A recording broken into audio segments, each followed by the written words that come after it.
Pour donner un titre à ce que je veux vous partager ce matin, j'ai marqué « Comment faire disparaître ma nature adamique en 2 phrases ». Donc ça va être court, hein, 2 phrases.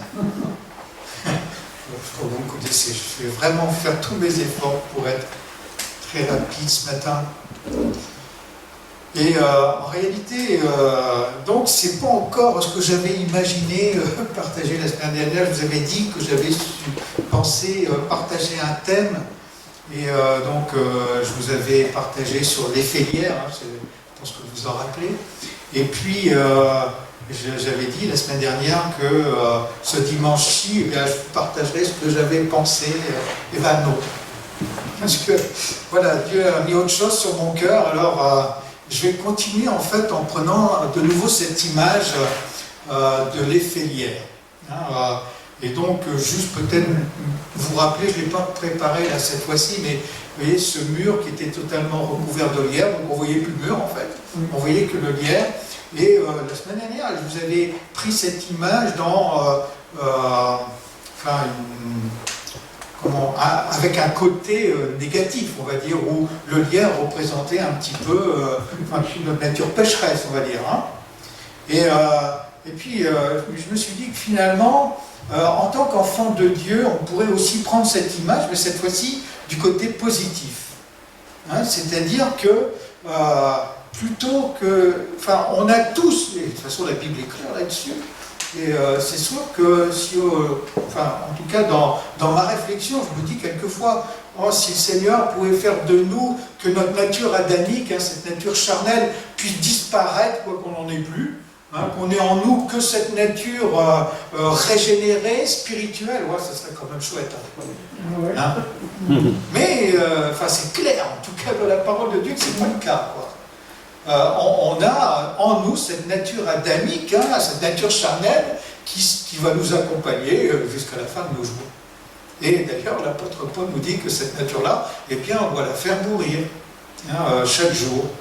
Eh bien, en me basant là-dessus, je me suis dit quand même que, justement, il y a quelque chose qu'on doit faire certainement les uns et les autres, c'est que dans notre vie de tous les jours, parce que bien sûr en tant qu'enfant de Dieu, je ne suis pas enfant de Dieu seulement le dimanche matin, hein, parce que je vais au culte, mais si je fais ça, je ne suis pas un enfant de Dieu, je suis juste un religieux, quoi. Mais si je suis un enfant de Dieu, eh bien je suis enfant de Dieu chaque jour, quoi. Mon désir profond, eh bien c'est d'être chrétien, quoi, c'est-à-dire d'avoir revêtu Jésus-Christ. Et donc, si je revêts Jésus-Christ, ma vie montre qui? Elle montre ma nature charnelle, elle reflète ma nature adamique, ma vie, ou est-ce qu'elle reflète cette nature régénérée? Ce que je suis sûr, en tout cas, c'est que ce que Dieu attend de moi, eh bien, c'est que je reflète cette nature régénérée. Et pour reprendre cette image de ce mur recouvert de lierre, eh bien, je me dis, ce mur représente ma nature adamique, et ce lierre représente, en prenant l'image de la semaine dernière, ma nature régénérée. C'est-à-dire que je ne vois plus le mur, c'est-à-dire quand on me regarde, quand on me voit, quand je me comporte, eh bien, c'est plus ma nature adamique, même elle est toujours là. Mais c'est plus elle qui est reflétée. Parce que c'est ma nature régénérée qui est reflétée. Alors ça, c'est... je suppose que vous êtes tous d'accord avec moi. Enfin, j'espère. Maintenant, vous avez le droit de ne pas être d'accord, mais il me semble quand même que c'est ce que la Bible nous enseigne quand même. Hein. Et alors, il se pose quand même un problème. C'est que c'est bien comme ça de le dire, mais là, il faut le vivre, quoi. Alors, ça c'est une autre histoire quand même. Et comment je pourrais dire ça? La parole de Dieu quand même nous dit un certain nombre de choses. Comment est-ce que c'est possible de vivre, de refléter dans ma vie de tous les jours cette nature adamique? Enfin, non, pardon, pas cette nature adamique, mais cette nature régénérée. Comment c'est possible? Eh bien, bien sûr, on en a déjà parlé, hein, et vous le savez bien, Dieu est celui qui nous donne un cœur nouveau. Si je suis en relation avec lui, parce que si je suis pas en relation avec lui, ou si je vis simplement de religion, en fait, j'interdis à Dieu de me transformer, quoi. Hein. Mais quand je suis en relation avec le Seigneur, eh bien, par son esprit, il vient écrire en moi. Alors ça, c'est extraordinaire quand même. Hein. Il vient écrire en moi ses lois, quoi. Il vient écrire en moi ce qui est juste à ses yeux. Et quand il vient les écrire en moi, eh bien, si ça fait partie de ce que je suis, eh bien, alors je le reflète, ça. Donc, je reflète la nature de Jésus, la nature de mon Seigneur. Alors, je vous disais en titre, hein, comment faire disparaître ma nature adamique en 2 phrases. Et alors, ce n'est pas 2 phrases de Jean Bernard, hein, parce que ça n'aurait pas beaucoup d'impact. En moi, par ma nature, j'ai pas de puissance, je suis renouvelé par l'Esprit de Dieu, ça c'est autre chose.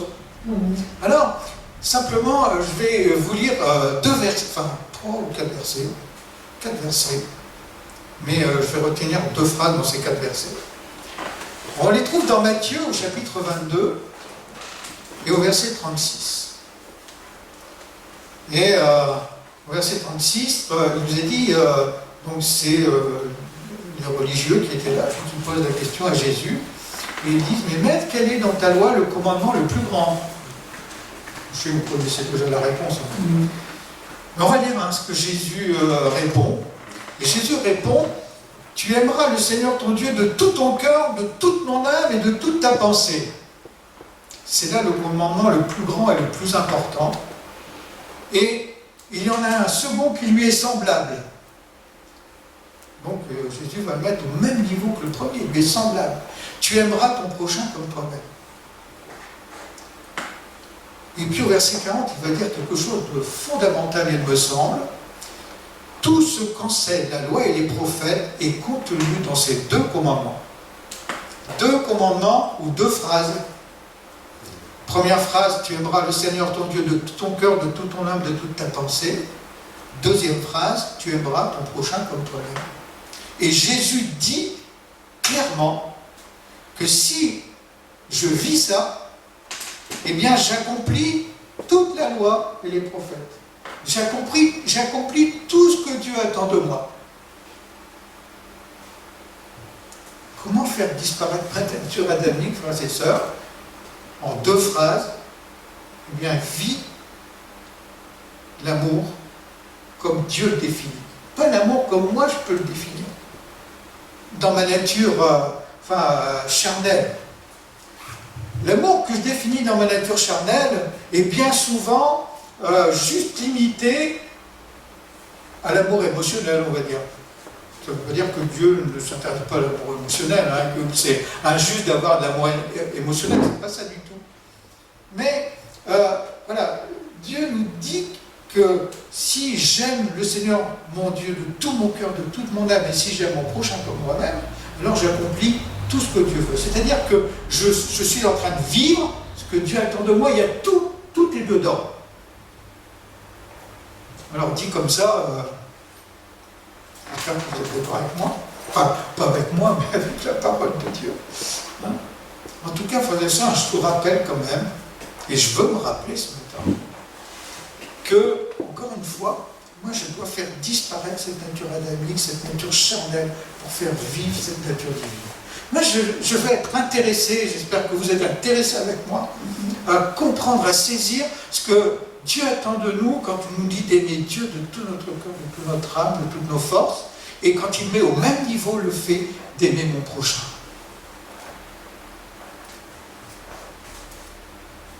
Dans Jean, au chapitre 14, au verset 22, il nous est dit ceci. C'est Jude, non pas Judas le Kériote, il demande à Jésus, Seigneur, pourquoi est-ce que c'est seulement à nous que tu veux te faire connaître et pas aux hommes loin de Dieu? Et Jésus va répondre à Jude, si quelqu'un m'aime, est-ce que vous aimez Dieu? Est-ce que vous aimez Jésus? Mais il ne suffit pas de dire j'aime Jésus. enfin ce texte me dit, si quelqu'un m'aime, Jésus va dire, si quelqu'un m'aime, alors il met en pratique ce que j'ai dit.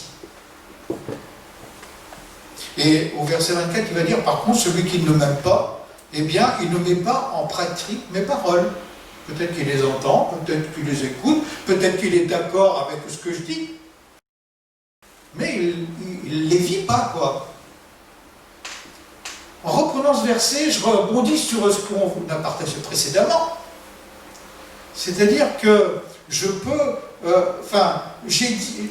quand je dis j'aime Jésus, si je dis que j'aime Jésus et que j'aime pas Dieu de tout mon cœur, de toute mon âme, de toute ma force, et si, même si je dis ou je pense que j'aime Dieu de tout mon cœur, eh bien si j'aime pas mon prochain, eh bien je ne suis pas en train d'accomplir les paroles de Jésus, et puis je n'aime pas Jésus, quoi. Enfin, je ne sais pas comment vous pouvez comprendre ce texte, mais moi je le comprends comme ça. Et d'ailleurs, cet amour, je vais un petit peu essayer de détailler ça, mais vouloir aimer comme Jésus, vouloir aimer Dieu et vouloir aimer notre prochain comme nous-mêmes, ça doit faire partie de notre vie, de notre vécu. Ça doit faire partie de nos priorités. Et je ne sais pas comment vous vivez les choses. Dans ce texte qu'on vient de lire là, Jésus va dire qu'on doit mettre celui qui m'aime, eh bien il met en pratique ce que je dis. Moi je suis interpellé, quelquefois tellement attristé quand je réalise que des chrétiens ne sont même pas intéressés par les paroles de Jésus. Comment je vais dire ça? Si vous lisez la Bible, j'espère que vous le faites, hein, bien sûr, mais au minimum, comment je vais dire ça?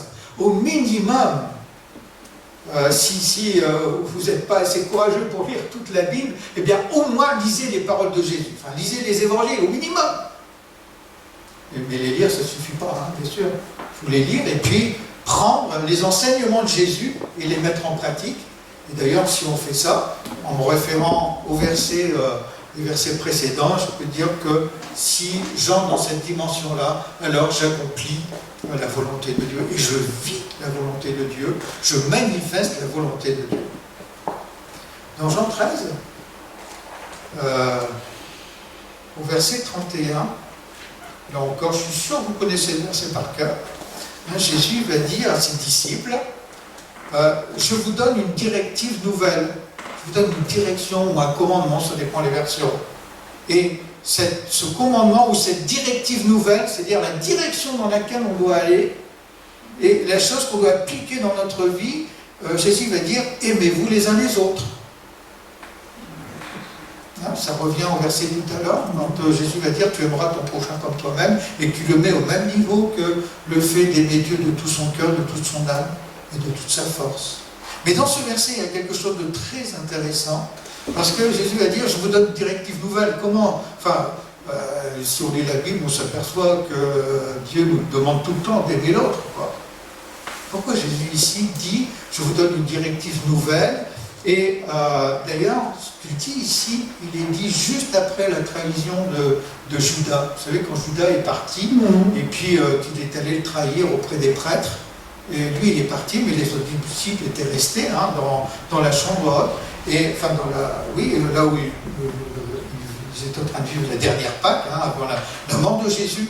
Et Jésus donc donne ce commandement-là à ses disciples, aimez-vous les uns les autres, tel est mon commandement, va-t-il dire, comme je vous ai aimé, aimez-vous les uns les autres.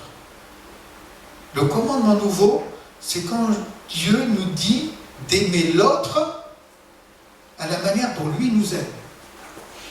Quelque part, certainement, c'est toujours cet aspect-là qui transparaît de la parole de Dieu, mais là, Jésus insiste sur un fait, il ne dit pas d'aimer l'autre comme tu as envie de l'aimer, mais il dit aime l'autre comme moi j'aime. On est dans une autre dimension. Et il va dire ceci au verset 35, Mais là aussi, ça me semble tellement important de comprendre et de saisir ça, parce que Jésus met vraiment les points sur les i, hein, en disant, mais la marque par laquelle tous les hommes pourront reconnaître si vous êtes mes vrais disciples, c'est à l'amour que vous aurez les uns pour les autres. Pas l'amour, enfin, comme moi je le conçois, peut-être, mais l'amour comme Dieu le conçoit. L'amour comme Dieu le manifeste. Là, parce que là, Jésus, enfin, dans ce verset-là, c'est le verset 35, c'est vraiment la suite où Jésus va dire que mon commandement nouveau, c'est que vous, enfin, comme je vous ai aimé, aimez-vous les uns les autres. Au même niveau.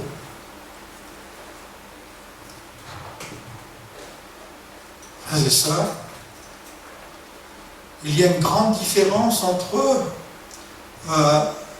la façon dont nous, peut-être, on peut concevoir l'amour et la façon dont Dieu, enfin la vision de Dieu que Dieu a dans l'amour, la vision que Dieu a lorsqu'il nous demande de l'aimer, bien sûr, et puis d'aimer notre prochain comme nous-mêmes, dans cette vision où si je vis véritablement cet amour-là, ma nature adamique, elle est cachée derrière cette nature régénérée. Alors, j'aimerais juste aborder, bien sûr ce matin, parler de l'amour. On avait fait, vous savez, il y a vous connaissez bien sûr ce texte de 1 Corinthiens 13 qui est merveilleux, dans les versets 4 à 7 par exemple, mais on avait fait il y a quelques temps une étude où on avait passé, je ne sais pas, 1 an sur ces quelques versets, donc il y a beaucoup à dire. Hein. Mais dire c'est une chose encore une fois, mais le mettre en pratique c'est autre chose, et c'est ce que nous devons faire. Je suis enfant de Dieu. J'aime Jésus. Et bien alors je vis en aimant Dieu de tout mon cœur et en aimant mon prochain comme moi-même. Comment est-ce que je peux... je ne sais pas comment dire, allez, je vais dire ça comme ça. Comment est-ce que je peux vérifier si je suis vraiment dans la bonne direction au niveau de cet amour? Alors, j'ai réfléchi un petit peu, juste, on va prendre quelques points, hein, parce qu'encore une fois, on ne pourra pas tout débattre, tout aborder ce matin, mais notre nature charnelle, elle est capable d'aimer. Et, par exemple, naturellement, je n'ai pas besoin de faire d'efforts, naturellement, eh bien, je vais aimer la personne avec laquelle on dit j'ai des atomes crochus, par exemple. Ça se fait naturellement, je n'ai pas besoin de faire d'efforts, hein. Ça se fait tout seul. Et puis, ça c'est notre nature charnelle. Je dirais presque, on ne sait pas pourquoi, mais on aime le... Voilà, on se sent bien ensemble, et puis voilà, c'est facile d'aimer. Par contre, quand je suis dans cette dimension d'aimer comme Jésus aime, la grande différence entre cet amour qui est, je dirais, naturel, voilà, j'ai un atome crochu, j'aime, la différence, c'est que Dieu choisit d'aimer. Et quand j'applique, quand je vis l'amour de Jésus, je choisis d'aimer mon prochain. C'est pas forcément, oui, on n'est pas dans cette dimension de choses qui se fait comme ça, quoi. C'est un choix que je fais. Dieu choisit de m'aimer, et Dieu choisit de t'aimer. J'aimerais d'ailleurs faire apparaître une chose tout de suite. Et peut-être qu'on n'y pense pas toujours, mais rappelez-vous quand même que Dieu vous aime malgré votre nature. Je ne pense pas que quelqu'un ici puisse dire moi j'ai jamais péché par exemple. Hein. Ou moi j'ai jamais fait quelque chose de mal. Moi j'ai jamais fait quelque chose qui déplaisait au Seigneur. Je suis quelqu'un de tellement gentil. Non, on est tous des pécheurs. Même si un jour j'ai menti une fois, Jésus est mort à cause de ce péché-là, quoi. Et donc, Dieu, malgré tout, eh bien, il a choisi de m'aimer. Il a choisi de m'aimer avant que moi je puisse l'aimer aujourd'hui, ou avant que moi je choisisse de l'aimer aujourd'hui. Ça, c'est déjà une grande différence entre l'amour naturel et l'amour de ma nature régénérée. Si en tant qu'enfant de Dieu, moi je suis un être humain comme vous, c'est vrai que naturellement, il y a des personnes avec lesquelles c'est facile d'aimer, quoi. Hein, ça se fait tout seul. Et par contre, il y a des personnes où c'est différent. Mais Dieu me donne, et je dois me saisir de ce commandement, même si j'en ai pas envie, je dirais, dans ma nature charnelle, eh bien, je dois choisir d'aimer celle qui est... C'est ma décision. Je décide d'aimer l'autre. Comme Dieu a décidé de m'aimer moi. Après, naturellement, on peut dire que, eh bien, je vais aimer celui qui me donne du bien émotionnellement parlant. J'ai mon épouse, elle me le rend bien. Enfin, dans nos sentiments, hein, voilà, là, quelque part, on choisit aussi d'aimer. Mais on va dire ça dans notre nature, voilà. Quand quelqu'un me fait du bien dans mes émotions, eh bien, bon, voilà, j'aime bien, quoi. J'aime bien qu'on fasse du bien à mes émotions, quoi.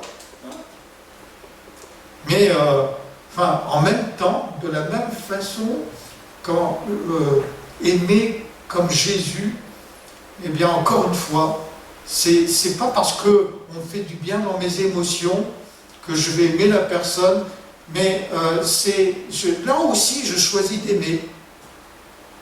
Et vous connaissez ce verset où Jésus va même loin en disant que même si mon ennemi, je dois le bénir, je dois lui faire du bien. Alors moi, dans ma nature, faire du bien à celui qui me fait du bien, ça va quoi. Hein. Mais quand quelqu'un me fait du mal, ça, c'est un peu... C'est pas facile, hein. Quelque part, je dois choisir de... oui, je dois prendre la décision d'obéir au commandement de Jésus, quoi. Bien sûr, il y a une chose qui est certaine. C'est pas moi qui le dis, c'est la Bible. Et peut-être que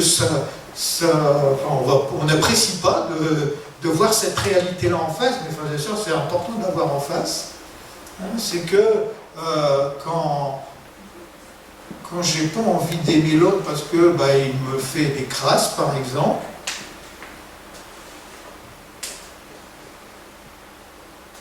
ce pas envie, eh bien, je dois le faire mourir en moi pour faire vivre le commandement de Jésus et chercher à aimer la personne, même si elle me fait du mal. Entre parenthèses, aimer la personne, c'est pas non plus... je ne suis pas en train de dire que on doit faire tous les caprices d'une personne, hein, parce que je reprends l'exemple un peu que j'avais pris la semaine dernière. Si par exemple vous avez quelqu'un qui aime se droguer, hein, alors parce que ça lui fait du bien, hein, il aime bien se droguer parce qu'il ressent quelque chose de bien, alors parce qu'il se drogue, je vais lui en donner, ça lui fait du bien, hein, je suis en train d'aimer. Non, dans ce cas-là, c'est sûr qu'on n'est pas en train d'aimer. Et Dieu ne nous donnera jamais des choses qui nous font du mal.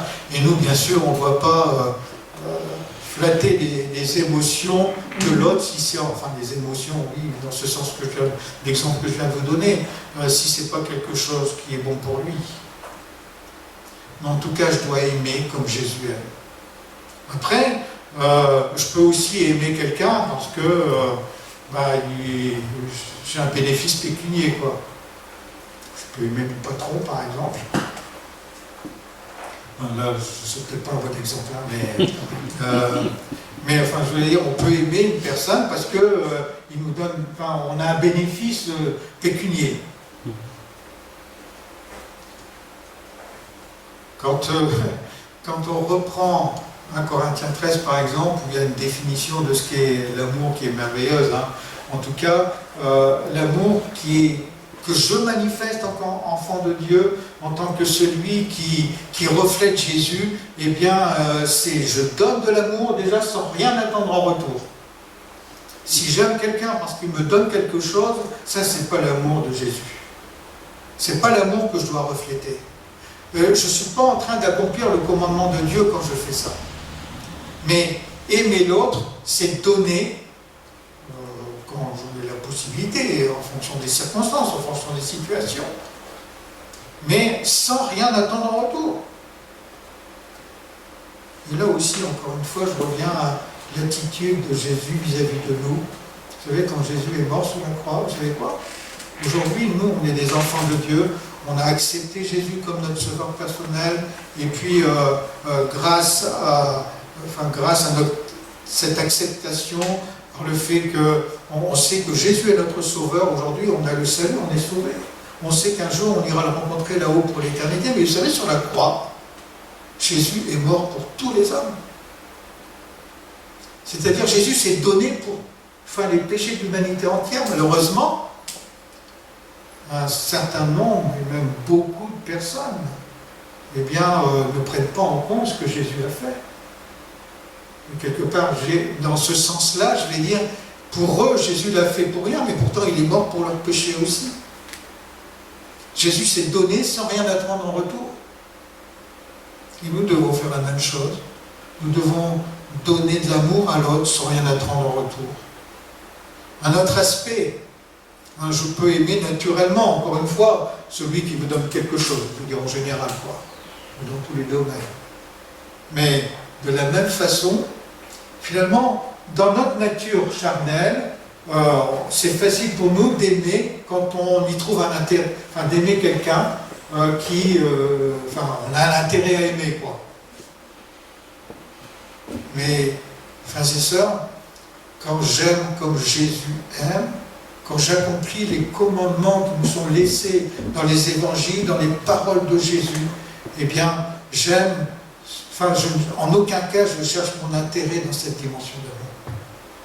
Parce que si je cherche mon intérêt dans une dimension d'amour, si j'ai un intérêt quelque part, eh bien, c'est pas l'amour qui est manifesté en Jésus, quoi. Ou si parce que j'ai pas d'intérêt, je ne choisis pas d'aimer, eh bien, je ne suis pas en train d'accomplir les commandements de Jésus.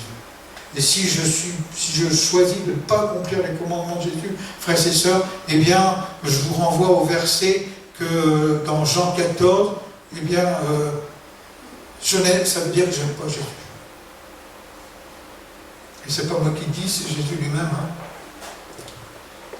Alors, on peut aussi regarder un petit peu dans l'autre sens, parce que ça me semble aussi intéressant de regarder dans l'autre sens, parce que je peux aussi naturellement ne pas aimer une personne.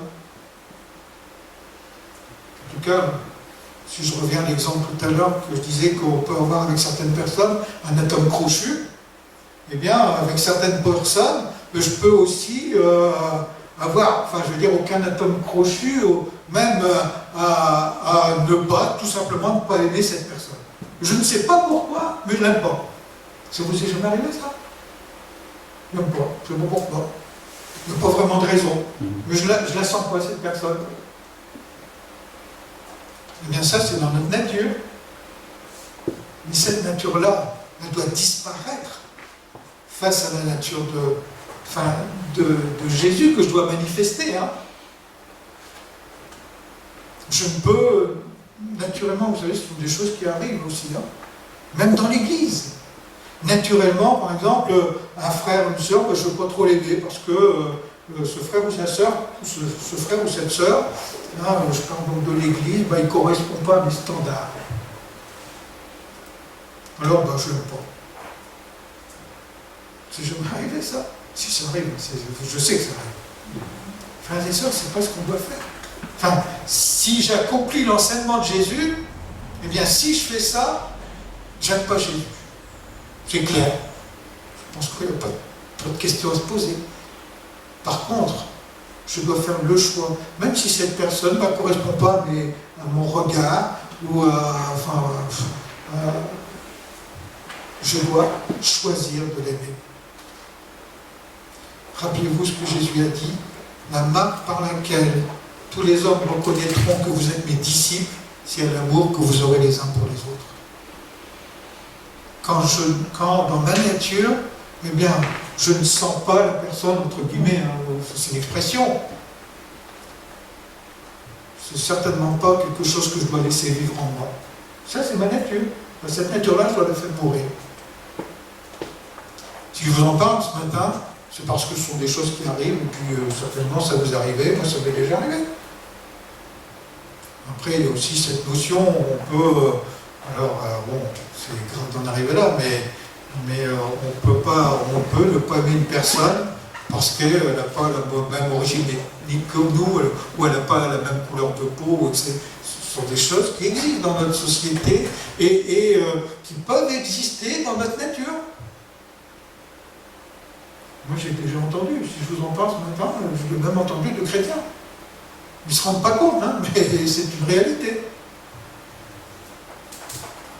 Et si je regarde ce texte d'un Corinthiens 13, par exemple, qui me parle de cette manifestation d'amour, hein, selon le critère de Dieu, premièrement, bien dans cet amour, enfin, il y a plusieurs critères qui sont donnés, je vous invite à relire un Corinthiens 13, hein, mais en tout cas, un Corinthiens 13 va dire que dans cet amour-là, eh bien, premièrement, on est patient, peut-être que vis-à-vis du frère ou de la sœur qui est un peu casse-pied, hein, qu'on n'a pas trop envie d'aimer parce que casse les pieds, hein, c'est encore, ce sont des situations qui arrivent, mais en tout cas, l'amour de Dieu, mais enfin, Dieu est tellement patient avec nous, frères et sœurs. Oh, il est tellement patient avec moi, le Seigneur. Moi, je ne veux pas me permettre de ne pas être patient avec mon frère ou ma sœur. Ça, je manifeste l'amour de Dieu. Je choisis d'être patient. C'est pas ma nature. Enfin, ou si c'est pas notre nature, on a tous, bien sûr, une nature avec des critères un peu différents, mais voilà, ça c'est l'amour de Dieu. Et puis, il y a aussi cette notion, frères et sœurs, pourquoi dans l'Église, c'est des choses qui ne se vivent pas toujours, Seigneur, pardonne-nous. Parce que l'amour, le véritable amour, eh bien, il prend des égards envers l'autre, il évite de le blesser. Alors, c'est vrai que ça peut arriver des fois de blesser des personnes sans qu'on s'en rende compte. Je crois que Dieu sait. Mais quand je blesse quelqu'un, je dirais volontairement encore, là, je choisis de ne pas aimer, quoi. Et c'est le contraire qu'on doit faire. On doit choisir d'aimer. Alors, comme je vous disais, il y a plein de choses qu'on pourrait dire sur cette dimension d'amour. Je vois qu'il est déjà 11 heures, donc je vais arrêter là. Mais ma pensée que je voulais vous transmettre ce matin, frères et sœurs, c'est qu'on ne peut pas passer à côté. 2 phrases qui reflètent, moi je reflète cette nature régénérée. Et j'aimerais vous dire, frères et sœurs, et là je suis certain que je vous dis la vérité, quand ma nature est en train de refléter cette nature charnelle, vous savez, quand c'est ce mur comme ce lierre qui, à ce moment-là, représente plus le péché ou plus le reflet de notre société d'aujourd'hui, eh bien, frères et sœurs, si vous êtes si votre vie reflète ça, vous n'êtes pas un enfant de Dieu. Je suis désolé, je ne peux pas le dire autrement. Par contre, si cette nature-là, cette nature charnelle qui est en chacun de nous, comme je disais tout au début, eh bien, est cachée par cette nature régénérée, alors cette nature-là, elle va manifester cette véritable dimension d'amour. Et je répète, frères et sœurs, je vais dire comme ça en conclusion pour ce matin, mais forcément on y reviendra, quoi. Parce que ça doit être notre vie. Ça doit être notre vie. Le fait d'aimer l'autre, le fait de choisir d'aimer l'autre. Et frères et sœurs, je vous répète, aimer l'autre, c'est s'approprier des paroles de Jésus. Aimer l'autre, c'est vivre les enseignements. C'est Jésus qui nous dit ça, hein, c'est pas Jean Bernard. C'est vivre les enseignements de Jésus. J'ai besoin de lire, de relire, de m'approprier, de me nourrir, de manger les enseignements de Jésus. C'est ça, frères et sœurs, c'est sa parole qui me transforme moi, Jean Bernard. Et j'en ai besoin tous les jours. J'en ai besoin tous les jours. Frères et sœurs, si vous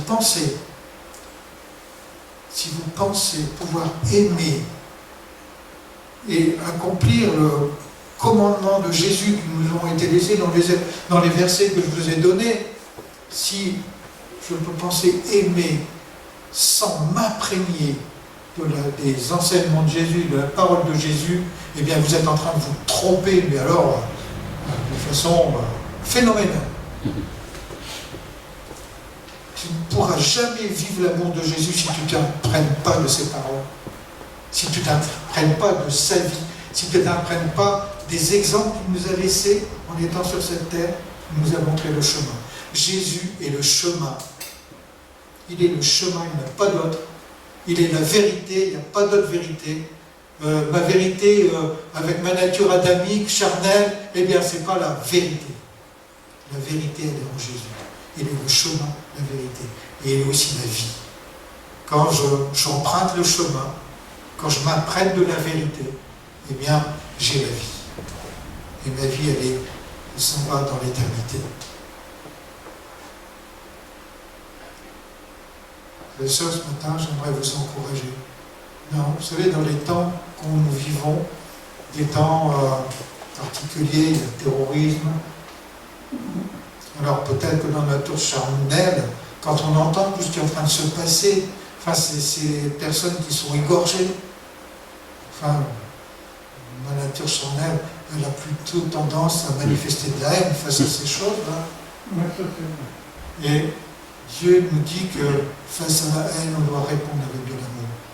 Alors, je ne suis pas en train de vous dire, frères et sœurs, en disant ça, qu'il faut qu'on aime ce qu'il faut. Mais Dieu aime les personnes qui sont, il veut les sauver. Wow. Alors, face à la haine, frères et sœurs, donnons de l'amour, parce que c'est ce que Jésus a fait. Et face à cette situation pandémique, on repart dans le confinement, frères et sœurs, Dieu est avec nous. Dieu est avec nous. Amen. Il est au contrôle. Mais simplement, il nous demande de vivre avec ses critères à vie. Qu'importe ce qui se passe, qu'importe les circonstances, et je suis reparti, c'est bon.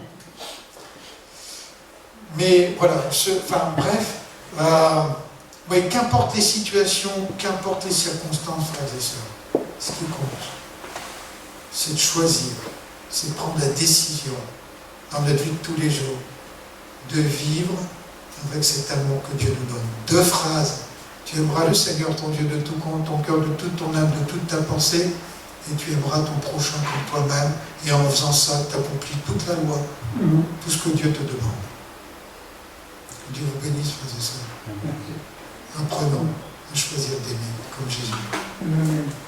Seigneur, je te rends grâce. Seigneur, parce que ce qui nous est impossible, là où on est incapable, Seigneur, quand on vient devant toi, avec des cœurs humbles, Seigneur, tu nous dis dans ta parole que toi, tu nous rends capables. Seigneur, ce matin, on est là devant toi, on s'humilie dans ta présence, on connaît nos limites, Seigneur, mais on s'attend à toi, on s'appuie sur toi, on marche en toi, sur le chemin que tu es. On s'imprègne de tes paroles, Seigneur, pour vivre ta vérité, pour vivre, Seigneur, ce que toi tu désires que nous puissions vivre. Seigneur, enseigne-nous encore, parle-moi encore. Seigneur, que je ne me laisse pas distraire dans les circonstances, des situations qui nous entourent, mais que mes yeux soient fixés sur toi. Et quand je dis que mes yeux, Seigneur, mais je te prie aussi, bien sûr, pour mes frères et sœurs, que nos yeux, Seigneur, soient fixés sur toi, sur celui qui est l'auteur et le consommateur de ma foi. Tout est en toi, ô Dieu. Merci de nous bénir les uns les autres. Je te prie, Père, de nous remplir de toi encore, Seigneur, et conduis-nous, Seigneur, à vivre ta vérité, au nom de Jésus. Amen. Amen. Soyez bénis, frères et sœurs. Je sais pas si vous voulez. Tu veux pas des annonces? Je n'ai particulier, non. Ok. Voilà, notre culte est donc terminé ce matin. Soyez bénis, frères et sœurs. Et c'est